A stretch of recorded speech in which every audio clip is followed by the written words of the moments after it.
So I'm being led to tell you my story of hot chips. So a few days ago, I walked past Grilled and I thought about going in and getting hot chips. And I thought, no, I can't go in there. I can't go and get hot chips. I just had like dessert. I can't get hot chips as well. It's funny the conversations that go through your brain. And then I said, okay, guess what? On Saturday night, you can have hot chips. Okay. Alright, I'm excited. I even write it in my calendar. Hot chips. I'm very excited about getting hot chips. The last time I got hot chips was about 6 months ago and I almost did the same sort of thing. And then I'm outside Grilled and I'm like, I can't go in there.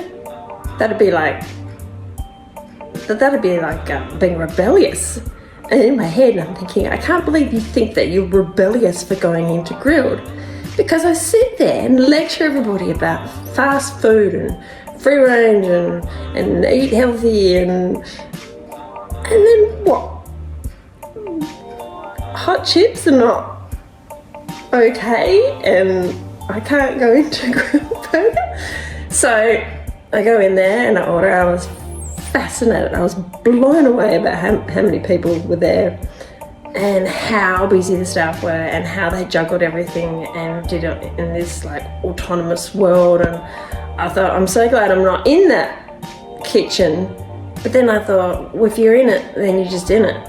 And you're in that energy, which then made me think about how whatever environment you are in, you will pick up the energy. So you need to be so careful on what environments you place yourselves and what people you place around yourselves. Anyway, back to the hot chips. I waited a long time and then I was watching people and I watched this guy, I'm pretty sure, steal a bottle of Pepsi. And the look of satisfaction of getting away with it on his face was incredible. But my thought was like, yeah, I get it. Totally get it where he's coming from, and all his friends will think he's cool, and hopefully it doesn't lead to more stealing. But at the end of the day, you're not getting away with it. What you do is seen. Everything you do is seen and judged. And you have a choice of everything that you do. And look, certain choices, if they weren't made, they might not lead to the next thing. So I guess everything is correct and everything is good, essentially. Hot chips. I've got my hot chips. And I'm in the shop. And I'm walking through and I'm like, I just want to enjoy my hot chips. I just want to eat them. Then I can't go home because then I've got to walk through the rain. But I want them now because they're hot. So I start eating them. And then they're so good. So good. And then I get to a point where I need to walk up the street and then I'd get wet. But I want to keep eating them while they're hot and tasty. I don't want to put them away and get my umbrella out. And then how am I going to hold an umbrella and eat my chips at the same time? And it was like, I know. So in the end, I stood under this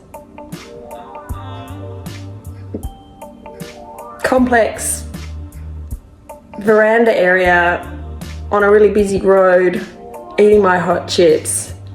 And I kind of just looked like I was waiting for someone. I kind of just probably looked weird, but then I thought, but then we're all weird. And then it made me think, well, right now, you've been listening to me for about 4.5 minutes and you just listened to me tell you a story about hot chips. Hopefully you learned something from that. otherwise go and do something better. But it's making me think of being outspoken. And we're all connected, and therefore often what I feel is what you feel, and that's why we connect in this way. If I have found you intuitively versus forced, and that connection would be that energy would be the throat chakra, and willing to speak your mind with total confidence. And you can think that you don't want to explain yourself, and sometimes you don't, but other times you do need to explain yourself in whatever way comes to you at the time, because that's part of what you're here for, is part of to be a teacher.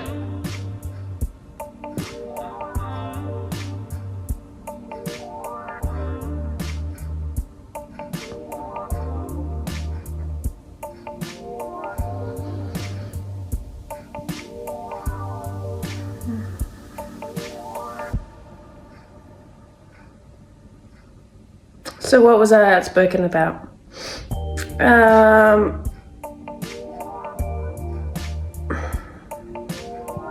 Boring story to me, but it's probably also pretty controversial, because my feelings or opinions are controversial, but then if you understood them in the way I do, it would make more sense. But in the end, I just watch people get floored by my opinions, and therefore what I say creates these enormous judgments over me. I just have no idea, and that's okay.